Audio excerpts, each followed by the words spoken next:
Motor యొక్క MCB కానీ relay కానీ ఎందుకు ట్రిప్ అవుతాయి? రిలే కానీ ఎంసీబీ కానీ ట్రిప్ అవ్వడానికి చాలా కారణాలు ఉంటాయి. అవి ఏంటంటే మోటార్ మీద లోడ్ ఎక్కువ పడడం, అంటే ఆ మోటార్కి సంబంధించిన గేర్ బాక్స్ కానీ పంప్ కానీ స్టక్ అవ్వడం, వాటిలో ఏదైనా మోటార్ మీద లోడ్ ఎక్కువ పడడం ద్వారా ట్రిప్ అవ్వడం, లేదంటే బేరింగ్స్ ఫెయిల్ అయినా కూడా ఆ ఫ్రిక్షన్ జరగడం వల్ల మోటార్ మీద లోడ్ ఎక్కువ పడడం ద్వారా ఎంసీబీ కానీ రిలే కానీ ట్రిప్ అవుతూ ఉంటాయి.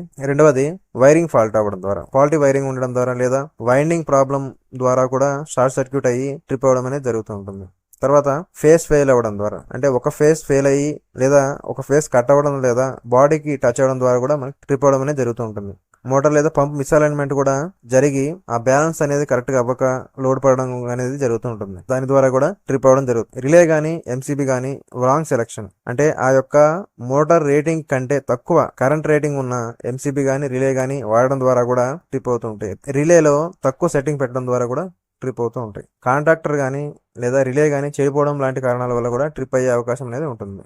దీన్ని ఎలా ఐడెంటిఫై చేయాలో చూద్దాం. ముందుగా ఎంసీబీ లేదా రిలేని రేటింగ్ చూడాలి. అక్కడే లూజ్ కనెక్షన్స్ ఏవైనా ఉన్నాయా లేదా చెక్ చేయాలి. మోటార్ దగ్గర మోటార్ ఏదైనా ఓవర్ హీట్ అయిందా అనేది చెక్ చేయాలి. అలాగే బేరింగ్ సౌండ్ ఏమైనా వస్తుందా అనేది చెక్ చేయాలి. మోటార్ యొక్క షాఫ్ట్ ఫ్రీగా తిరుగుతుందా లేదా అనేది చెక్ చేయాలి. అంటే మోటార్ యొక్క షాఫ్ట్ ఏదైతే ఉంటుందో అది ఫ్రీగా ఉందా లేదా పట్టేసిందా అనేది చెక్ చేయాల్సి ఉంటుంది. తర్వాత ఆన్ చేసి మల్టీమీటర్తో లోడ్ చెక్ చేయాల్సి ఉంటుంది. అలాగే ఎంత యామ్స్ తీసుకుంటుందో అనేది చెక్ చేయాలి. అంటే మోటార్ రేటింగ్ కంటే ఎంత యామ్స్ ఎక్కువగా తీసుకుంటుందా అనేది చెక్ చేయాల్సి ఉంటుంది. వీటిలో ఏదో ఒక దానిలో ఫాల్ట్ అనేది మనకి దొరుకుతుంది.